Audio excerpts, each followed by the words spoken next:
Hello उन सब बच्चों को जो कि नीट का एग्जाम दे चुके हैं और अच्छे से दे चुके हैं और अपनी काउंसलिंग की तैयारी कर रहे हैं। अभी तक हम बहुत सारे यूट्यूब पे वीडियोस देखते आए जो कि हमें काउंसलिंग के बारे में बता रहे थे, लेकिन अभी एक बच्चा ऊपर से बिल्कुल हेड शॉट खेला है एमसीसी में ये कह के कि इस बार से कॉमन काउंसलिंग होगी। कॉमन काउंसलिंग होगी का मतलब ये है कि हमने जितना भी पढ़ा लिखा था अभी तक वो सब कुछ आउट ऑफ सिलेबस हो गया।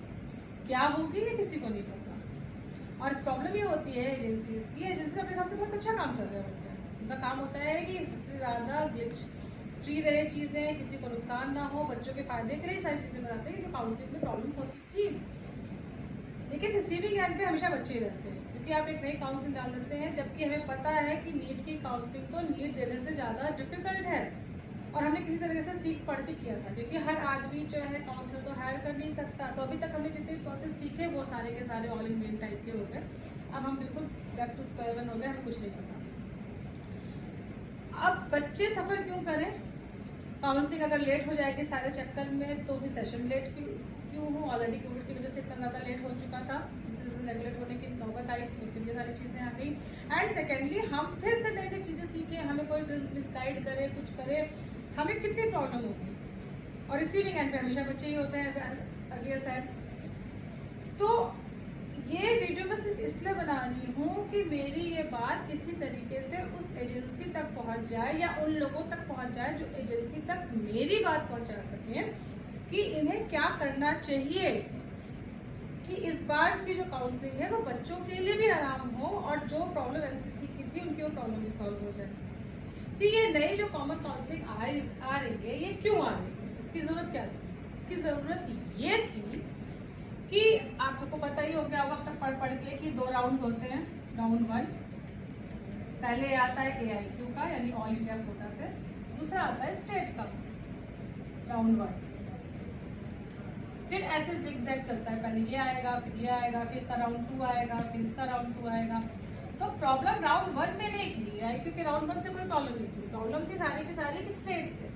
क्योंकि स्टेट में कई बच्चे मल्टीपल स्टेट्स में अपने आप को एनरोल कर लेते थे क्योंकि उनके पास डोमिसाइल रहता था। स्पेशली दिल्ली के बहुत ईजी है, अगर आप 11th 12th वहाँ से जाकर कर गए तो आपको दिल्ली का डोमिसाइल मिल जाएगा। स्टेट का आपके पास रहता ही है, आप दो जगह स्टेट से ले लेते हैं, फिर आप एक जगह की सीट ब्लॉक कर लेते हैं, फिर सीटों बाद वेकेट रह जाती है और फिर बहुत हाई रैंक वाले बच्चे को वो कॉलेज में मिल के किसी लो रैंक वाले को मिल जाता है, या इससे भी बुरा ये होता है कि बहुत सारे बच्चों को मिल भी नहीं पाता है। इस चीज़ को हटाने के लिए उन्होंने एमसीसी ने की। अब ठीक है, बड़ी अच्छी बात है, एमसीसी कॉमन काउंसलिंग करेगा, सारे नॉर्थ स्टेट से है, पर क्या करेगा? क्या एक ही फॉर्म में सारे फॉर्म भरवा देगा? आपको ये भी पता होगा कि AIQ की प्रेफरेंस लिस्ट भरना जो है सबसे डिफिकल्ट होता था, क्योंकि इस पे 350 से ज्यादा कॉलेजेस हैं।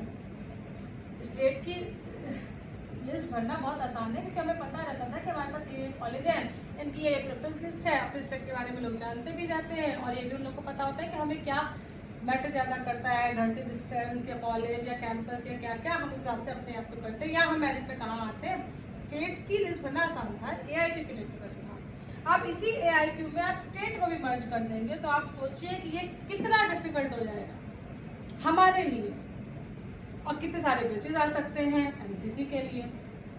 इसलिए मुझे लगता है कि मेरी ये बात पता चलनी चाहिए कि कितना आसान हो सकता है ये सारी चीज़ें कि आप नया सॉफ्टवेयर बनाइए ना बनाइए एमसीसी के लिए, कि अगर वो जो राउंड 1 बनाते हैं AIQ का, उसमें वो ऑलरेडी आपसे स्टिक करवाते हैं कि आपको AIQ का भरना है और किसका भरना है। दूसरा आप डालते हैं स्टेट का, वो बच्चे जो स्टेट के दिल्ली के होते हैं, दिल्ली स्पेसिफिकली दिल्ली के लिए डालते हैं। सिर्फ एमसीसी को यहीं पर दिल्ली की जगह नॉर्मल स्टेट लिख देना है और एक ड्रॉप डाउन लिस्ट डाल देनी है सारे इंडियन स्टेट्स की। जैसे सपोज अब अगर आप यूपी से बिलोंग करते हैं मेरी तरह, या आप किसी भी जगह से और जगह बिलोंग करते हैं, आप अपना स्टेट यहाँ पे चूज कर लीजिए, ठीक है। इस तरीके से एक बार में एक बच्चा एक ही स्टेट चूज करेगा बजाय मल्टीपल स्टेट चूज करने के। तो जो एक सबसे इम्पोर्टेंट पैरामीटर था इस वाले एमसीसी के कॉमन काउंसलिंग का, वो यहीं पे कवर अप हो जाएगा आपका कि बच्चे मल्टीपल स्टेट्स पे एनरोल नहीं होंगे। अब आई बात चॉइस फिलिंग, क्योंकि चॉइस फिलिंग बहुत डिफिकल्ट होती है AIQ। इसका भी एक तरीका है जो मुझे समझ में आता है। आप बजाय एक फॉर्म भरवाने के बच्चों से 2 फॉर्म भरवाइए। एक AIQ का, जैसे कि बच्चे भरते आ रहे थे, बस इसमें से दिल्ली के कॉलेजेस की लिस्ट हटा दीजिए। ऑलरेडी 350 के करीब कॉलेज है, दिल्ली कॉलेज हट जाएंगे तो 320 तक कॉलेजेस रह जाएंगे। दूसरा, आप स्टेट का अलग से फॉर्म भरवाइए। उस स्टेट का जो बच्चे ने यहाँ पे चूज किया हुआ है, उस पर्टिकुलर स्टेट का कॉलेज फॉर्म आ जाएगा, क्योंकि हर स्टेट के लिए अलग अलग रिजर्वेशन पैरामीटर्स हैं, एडमिशन पैरामीटर्स हैं, तो ऑब्वियसली उसका सॉफ्टवेयर तो बना ही हुआ है। आपको एक नया सॉफ्टवेयर नहीं बनाना पड़ेगा, आपको एक नया कोई क्राइटेरिया नहीं सेट करना पड़ेगा, चीजों को मर्ज नहीं करना पड़ेगा, ज्यादा इफ एंड एल्स नहीं लगाने पड़ेंगे। आप एक AIQ की लिस्ट बनवाइए, एक स्टेट की लिस्ट बनवाइए। AIQ में बच्चे जैसे भरते हैं वैसे भरेंगे ऑल इंडिया कोटा से 15% के लिए, या एम्स के लिए यहाँ पे 15% आ जाएगा, या फिर एम्स के लिए। और स्टेट के लिए आप 85% के लिए भरेंगे, जैसे कि आप भरते आए हैं हमेशा से, ये हो जाएगा आपकी काउंसलिंग, आपका जो फॉर्म फिलिंग है ये प्रोसेस कंप्लीट हो जाएगा। अब इसके बाद क्या प्रोसेस होता था?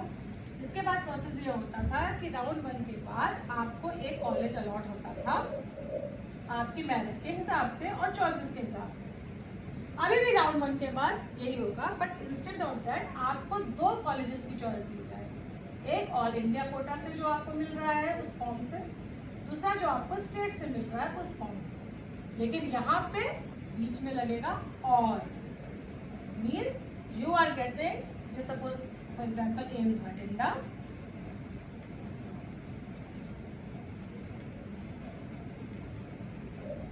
और KGMC। अब ये बच्चे के ऊपर है कि वो इन दोनों में से कौन सा कॉलेज लेना चाहता है, और इसके लिए आप उसको एक कन्वीनियंट टाइम दे दीजिए, सफिशिएंट टाइम दे दीजिए, 5 दिन का 6 दिन का, कि वो इन दोनों में से डिसाइड करके अपनी चॉइस लॉक कर दे।